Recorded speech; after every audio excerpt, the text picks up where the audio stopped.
My name's Amelia Boomershine, and I'm going to be telling you the very first story in the Bible, the creation story. It's Genesis 1 through chapter 2, verse 3. In the beginning, when God created the heavens and the earth was a formless void, and darkness covered the face of the deep, while a wind from God swept over the face of the waters.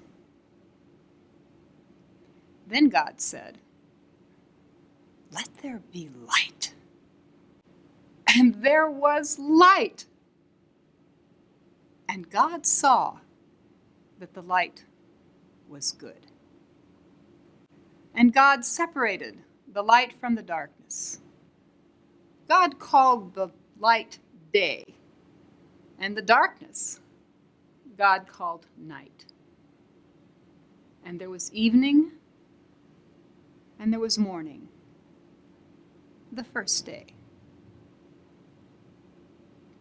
And God said, "Let there be a dome in the midst of the waters, and let it separate the waters from the waters."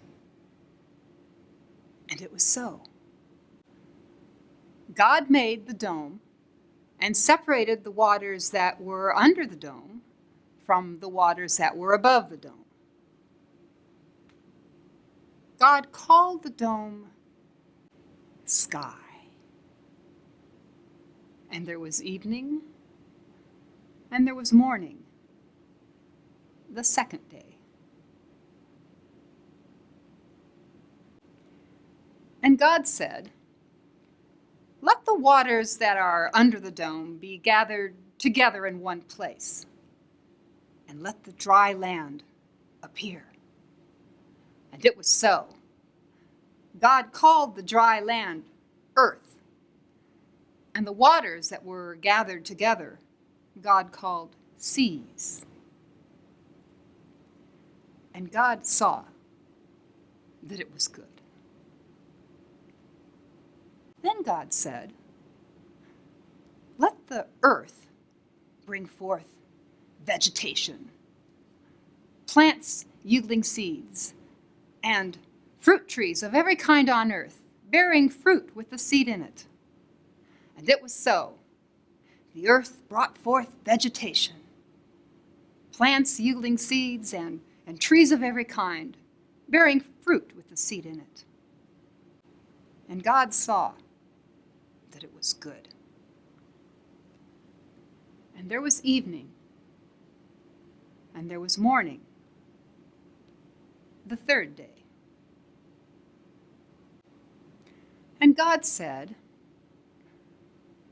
"Let there be lights in the dome of the sky to separate the day from the night. And let them be for signs and for seasons and for years and for days. And let them be lights in the dome of the sky to give light upon the earth." And it was so. God made the two great lights, the greater one to rule the day, and the lesser one to rule the night, and the stars. God set them in the dome of the sky to give light upon the earth, and to rule over the day and over the night, and to separate the light from the darkness. And God saw that it was good. And there was evening, and there was morning, the fourth day. And God said, "Let the waters bring forth swarms of living creatures, and let birds fly across the dome of the sky." So God created the great sea monsters and living creatures that move of every kind with which the waters swarm, and winged birds of every kind. And God saw that it was good. And God blessed them, saying, "Be fruitful and multiply, and fill the waters in the sea, and let birds multiply upon the earth." And there was evening, and there was morning, the fifth day. And God said, "Let the earth bring forth living creatures of every kind, cattle and creeping things and wild animals of the earth of every kind." And it was so. God made the wild animals of the earth of every kind, and cattle of every kind, and every creeping thing that creeps upon the ground of every kind. And God saw that it was good. Then God said, "Let us make humankind in our image, according to our likeness, and let them have dominion over the fish of the sea, and over the birds of the air, and over the cattle, and over all the wild animals of the earth, and over every creeping thing that creeps upon the earth."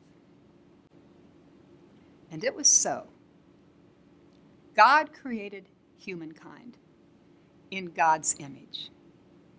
In the image of God, God created them, male and female. God created them. And God blessed them and said to them, "Be fruitful and multiply, and fill the earth and subdue it, and have dominion over the fish of the sea, and over the birds of the air, and over every living creature that moves upon the face of the earth. See, I have given you every green plant yielding seed that is upon the face of all the earth, and every tree with fruit in its seed. You shall have them for food. And to every beast of the earth, to every bird of the air, to everything that creeps upon the earth, everything that has the breath of life, I have given every green plant for food." And God saw everything that God had made, and indeed, it was very good. And there was evening, and there was morning, the sixth day. Thus, the heavens and the earth were finished, and all their multitude. And on the seventh day, God finished all the work God had done. And God rested on the seventh day from all the work that God had done. So God blessed the seventh day and hallowed it, because on it God rested from all the work that God had done in creation.